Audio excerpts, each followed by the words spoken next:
You call that a strategy? Commander Velex sneered, his scaled hand gripping the edge of the holographic display.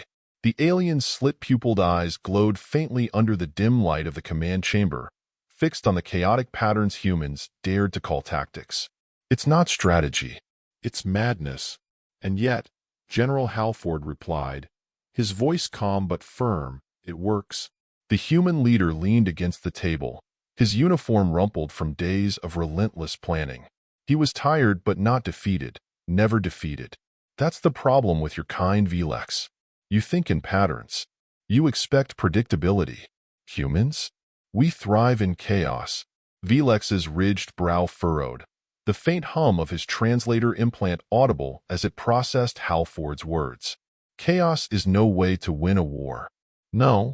Halford's lips curled into a smile, one that didn't reach his eyes but carried a quiet, unsettling confidence.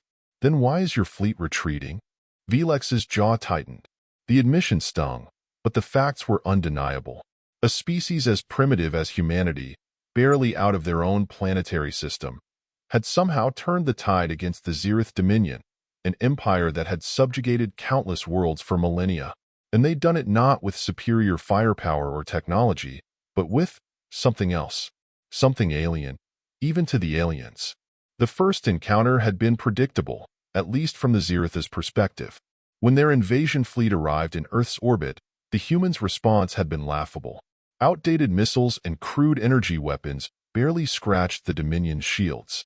Velex himself had observed the skirmish from the flagship, dismissing the planet as another easy conquest. But then the humans adapted. A single ship, the UNS Vanguard, broke formation during a routine engagement. At first, Velex had assumed it was a malfunction or a desperate, disorganized act of rebellion. But the Vanguard's erratic maneuvers confused the targeting algorithms of the Dominion's automated turrets. It weaved through the fleet like a predator among lumbering beasts, exploiting blind spots no Xerith commander had ever considered. Anomaly detected, one of Velex's officers had reported, their voice tinged with unease. Human vessel is unpredictable. Eliminate it, Velex had ordered, his confidence unwavering. Yet no matter how many ships he deployed, the Vanguard survived. And worse, its tactics spread. Soon, entire squadrons of human ships were abandoning traditional formations, acting as if bound by no logic, no shared strategy. It was infuriating. You see, Halford said, pulling Velex back to the present, your people rely too much on precision. Your algorithms, your simulations, they can't account for the human factor. Explain, Velex demanded, though his pride bristled at seeking answers from an inferior being. Unpredictability, Halford replied simply. We don't fight like you do because we don't think like you do. Your strategies are logical, yes, but they're rigid. Humans, we improvise. We exploit. We blunder through chaos, Velex interrupted, his tone dripping with disdain. Halford shrugged. Call it what you want. But it's why we're still standing. Velex didn't respond immediately. His mind churned, analyzing, calculating. He had underestimated these creatures, dismissed their erratic nature as a weakness. But now he saw it for what it was, a weapon. You think this unpredictability will guarantee your victory? Velex asked, his voice softer, almost contemplative. Halford's smile returned, this time genuine. I think it already has. The next battle would prove decisive. Velex knew this, as did Halford. The Xerith fleet, though diminished, still outnumbered and outgunned the human forces. But numbers and firepower had ceased to matter in this war. It was a contest of minds now, of wills. And in that arena, the humans had shown themselves to be formidable adversaries. The humans launched their offensive in the asteroid belt near Saturn. The field was dense with floating debris, making traditional fleet formations impractical. Velex had chosen this location for its strategic advantage, confident that the Xerith's superior navigation systems would grant them dominance. But the humans saw opportunity where Velex saw obstacles. Admiral Kerr, Halford's voice crackled over the command channel. Initiate Operation Wildfire. 100 human ships emerged from the shadows of the asteroid belt, their movements erratic and seemingly uncoordinated. Each vessel carried decoy drones, holographic projectors, and EMP emitters designed to confuse the Xerith targeting systems. The result was pure chaos. Multiple contacts, Velex's tactical officer reported, their tone frantic. Unable to distinguish between real and false targets, Velex gritted his teeth. Adapt. Override the targeting algorithms. Focus fire on. Before he could finish, an explosion rocked the command ship. The Vanguard had slipped through their defenses again, striking the flagship with precision. Velex's claws dug into the armrest of his chair as alarms blared around him. It's not just their ships, Velex muttered, more to himself than to his crew. It's their pilots. They think differently. They act differently. Meanwhile, aboard the Vanguard, Captain Elaine Carter watched the battle unfold with steely determination.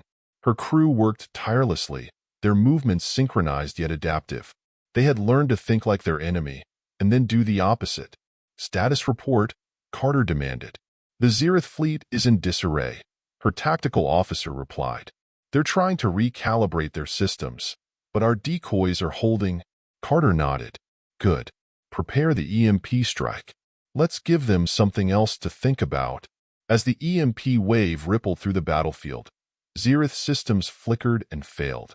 Their sleek, advanced ships became sitting ducks for the human fleet. And yet, the battle was far from over. Among the Xerith ranks, a new commander emerged, sub-strategist Nerevil. Younger and more adaptable than Velex, Nerevil had studied the humans' tactics extensively. Unlike his superior, he recognized the value in unpredictability, and he planned to turn it against them. Redirect power to manual controls, Nerevil ordered. Disable the targeting algorithms. We'll fight them on their terms. Under Nerevil's command, Xerith ships began to mimic the humans' erratic maneuvers. The battlefield became a swirling maelstrom of chaos, neither side holding a clear advantage. Back on Earth, Halford watched the live feed with a mixture of pride and concern. They're learning, he muttered. Damn it, they're learning. Nerevil's rise to prominence within the Xerith hierarchy was not without opposition. Many of his peers viewed his tactics as a betrayal of their structured military doctrine. Commander Velex, recovering from his failure aboard the flagship, approached Nerevil in the war chamber. You mimic them, Velex said, his tone heavy with disdain. Do you think becoming like them makes us stronger? It makes us lesser. Nerevil's expression remained calm, his deep-set violet eyes fixed on the star map before him. Becoming like them is not the goal, he replied. Understanding them is. They thrive on chaos because it gives them freedom. We, too, must embrace a measure of unpredictability if we are to outmaneuver them. Velex's claws tapped rhythmically against the table. You gamble with the honor of the Dominion. If we abandon our principles, we lose more than this war. Nerevil interrupted, his voice sharper now. I am not asking you to abandon our principles. I am asking you to adapt them. If we remain rigid, we will shatter. Better to bend and survive. As the battle over Saturn intensified, Nerevil's strategies began to yield results. His ships engaged in feints and ambushes, countering the humans' unpredictable maneuvers with calculated bursts of chaos. Human losses mounted, and for the first time, Captain Carter found herself on the defensive. They're adapting, Carter admitted, her voice grim as she addressed her crew. But so can we. Bring up the contingency plans. If they want chaos, we'll give them a storm. The humans deployed new tactics, using the asteroid belt itself as a weapon. Mining drones were repurposed into kinetic projectiles, launched at Xerith ships with devastating force. Entire sections of the belt were detonated, creating debris fields that disrupted both sides.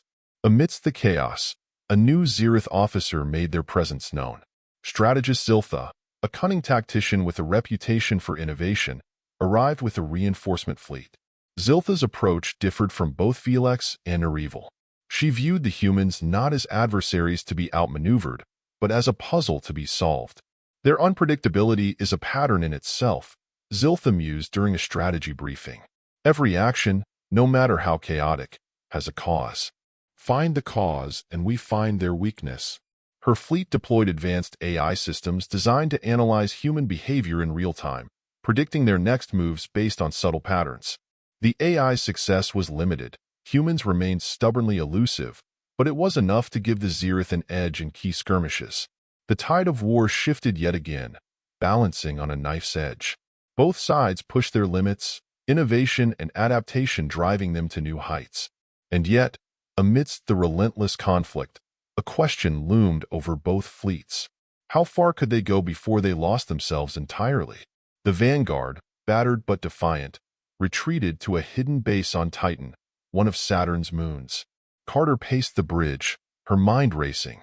For every strategy the humans devised, the Xerith seemed to counter with increasing efficiency.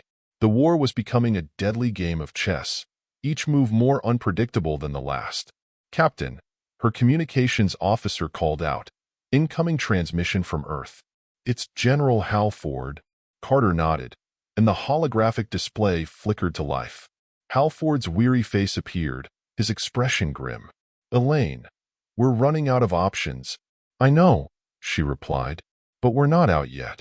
"What's the plan?" Halford hesitated. "We've developed a new weapon, a neural disruptor. It targets the Xerith's advanced coordination systems, scrambling their ability to synchronize." But what? "It's untested," Halford admitted. "And if it backfires, it could disable our systems as well." "It's a gamble." Carter's jaw tightened. "We've been gambling this entire war. Send us the specs. We'll make it work." As the neural disruptor was prepared for deployment, the Xerith closed in on Titan. Nereval and Xiltha, now working in uneasy alliance, led the assault. Their fleets surrounded the moon, cutting off any chance of escape. "We have them," Xiltha declared, her confidence unshaken. "Their unpredictability ends here." Nereval nodded, though a flicker of doubt crossed his features. "Perhaps. But never underestimate their capacity for surprise." The final battle was a spectacle of chaos and ingenuity. The neural disruptor, deployed in the heart of the conflict, sent shockwaves through the Xerith fleet. Ships faltered, their systems glitching as the disruptor's effects took hold. But the humans were not immune. Several of their own vessels went dark, drifting helplessly amidst the debris. Carter, her ship shielded from the disruptor's effects by a prototype countermeasure, seized the opportunity. The vanguard plunged into the heart of the Xerith formation, targeting their command ships with ruthless precision. Nereval and Xiltha scrambled to regain control, their strategies unraveling in the face of the humans' relentless assault. On the ground, human resistance fighters clashed with Xerith troops, using guerrilla tactics to outmaneuver their technologically superior foes. Every victory was hard-won, every loss a reminder of the stakes. The war had become a crucible, forging heroes and breaking legends.